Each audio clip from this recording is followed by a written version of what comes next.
Hi friends, தேடல் இணையத்திலிருந்து உங்கள் ARK பேசுகிறேங்க. நம்ம இன்னைக்கு ஒரு சிறப்பு தொகுப்பு தான் பார்க்க போகிறோம். வாங்க வீடியோக்குள்ளே போகலாம். திமுக அமைச்சர் பொன்முடிக்கு எதிரான சொத்து குவிப்பு வழக்கில் பொன்முடி குற்றம் செய்ததாக சென்னை உயர்நீதிமன்றம் தீர்ப்பளித்திருக்கு. இதில் என்ன தண்டனை கொடுக்கப்படும் என்பதை நாளை மறுநாள் அறிவிப்பதாக தெரிவிச்சிருக்காங்க. இந்த தீர்ப்பு தான் அரசியல் களத்தில் பெரும் பரபரப்பை ஏற்படுத்தியிருக்கு. பொன்முடி பதவி தப்புமா, மீண்டும் தேர்தலில் போட்டியிட முடியாத சூழலை உருவாக்குமா என்பதை பற்றி தான் இப்பதிவில் நாம் பார்க்க இருக்கின்றோம். திமுக அமைச்சரவையில் உயர்கல்வித்துறை அமைச்சராக இருப்பவர் பொன்முடி. முன்னணி திமுக தலைவர்களில் ஒருவரான இவருக்கும் தற்பொழுதைய தமிழ்நாடு ஆளுநர் RN ரவிக்கும் ஏழாம் பொருத்தம் என்பது நாம் அனைவருக்குமே தெரியும். இந்நிலையில் அமைச்சர் பொன்முடிக்கு எதிராக இன்று சென்னை உயர்நீதிமன்றத்தில் வழங்கப்பட்டுள்ள தீர்ப்பு அரசியலில் பெரும் பரபரப்பை ஏற்படுத்தியுள்ளது. கடந்த 13/5/1996 முதல் 31/3/2002 வரையிலான காலகட்டத்தில் வருமானத்துக்கு அதிகமாக சொத்து சேர்த்ததாக கடந்த 2006ஆம் ஆண்டு அப்போதைய அதிமுக ஆட்சியில் விழுப்புரம் லஞ்ச ஒழிப்புத்துறையினர் அமைச்சர் பொன்முடி மீது வழக்கு பதிவு செய்தனர். வருமானத்துக்கு அதிகமாக 1,36,00,000 ரூபாய் அளவுக்கு சொத்து சேர்த்ததாக அமைச்சர் பொன்முடிக்கு எதிராக இந்த வழக்கு பதியப்பட்டிருந்தது. இதில் 172 சாட்சிகள் விசாரிக்கப்பட்டு வாதங்கள் நிறைவடைந்த நிலையில் கடந்த ஜூன் 28ஆம் தேதி வேலூர் நீதிமன்ற நீதிபதி வசந்தலீலா பிறப்பித்த உத்தரவில் பொன்முடி மற்றும் அவரது மனைவி ஆகிய இருவர் மீதான குற்றச்சாட்டுகள் நிரூபிக்கப்படாததாலும் போதிய ஆதாரங்கள் இல்லாததாலும் இருவரையும் வழக்கிலிருந்து விடுதலை செய்து தீர்ப்பளித்தார். ஆனால் இந்த சொத்து குவிப்பு வழக்கில் பொன்முடி விடுதலை செய்யப்பட்ட விவகாரத்தில் தமிழ்நாடு லஞ்ச ஒழிப்பு போலீசார் முறையாக வாதிடவில்லை என்றும் மேல்முறையீடு செய்ய ஆர்வம் காட்டவில்லை என்று சென்னை உயர்நீதிமன்றம் கருதியது.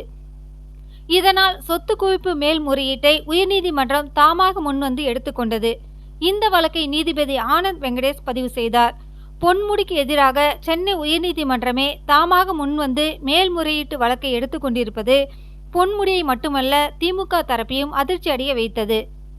நீதிபதி ஆனந்த் வெங்கடேஷ் வேறு அமர்விற்கு மாற்றப்பட்ட நிலையில் நீதிபதி ஜெயச்சந்திரன் இந்த வழக்கை விசாரித்தார். இந்நிலையில் அமைச்சர் பொன்முடிக்கு எதிராக சொத்து குவிப்பு வழக்கில் பொன்முடி குற்றம் செய்ததாக தீர்ப்பு வழங்கப்பட்டுள்ளது.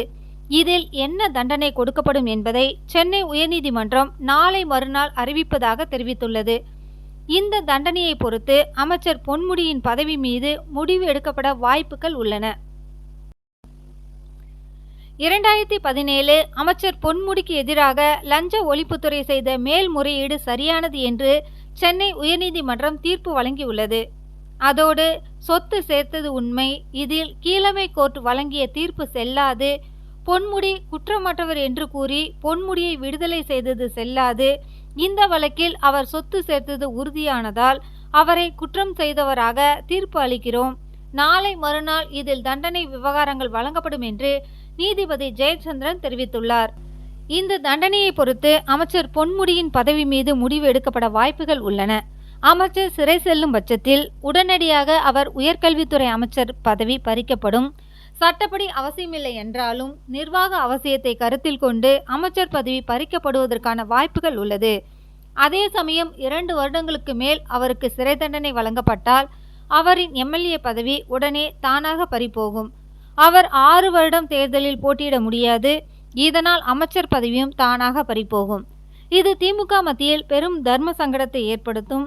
நாடாளுமன்ற தேர்தல் நெருங்கி வரும் வரை திமுக அமைச்சர் மீதான நீதிமன்ற தீர்ப்பு தேர்தலில் எதிரொலித்து விடுமோ என்ற அச்சத்தை திமுக மத்தியில் ஏற்படுத்தும். அதே சமயத்தில் எதிர்க்கட்சிகளுக்கு இது ஒரு வரப்பிரசாதமாக அமையும் என கூறலாம். தீர்ப்பு அமைச்சர் பொன்முடிக்கு பாதகமாக வரும் பட்சத்தில் அவர் உச்சநீதிமன்றத்தை அணுகி உயர்நீதிமன்றத்தின் தீர்ப்புக்கு இடைக்கால தடை பெற்றால் மட்டுமே அமைச்சர் மற்றும் MLA பதவி பறிக்கப்படுவதை தடுக்கலாம் என அரசியல் பார்வையாளர்கள் கூறுகின்றனர். தீர்ப்பின் தண்டனை அவருக்கு சாதகமாக இருந்தாலும் சரி, பாதகமாக இருந்தாலும் சரி, இது திமுகவுக்கு ஒரு பின்னடைவாகவே கருதப்படுகிறது. இது எதிர்க்கட்சிகளுக்கு ஒரு பெரிய வரப்பிரசாதமாகவும் இருக்கும். வருகின்ற நாடாளுமன்ற தேர்தலில் இது எதிரொலிக்கும் வாய்ப்பு இருக்குது. ஏற்கனவே இலாக்கா இல்லாத அமைச்சர் வரிசையில் இவரும் இடம் பிடித்திடுவாரோ என்ற அச்சமும் திமுக மத்தியில் இருக்க தான் செய்யுது.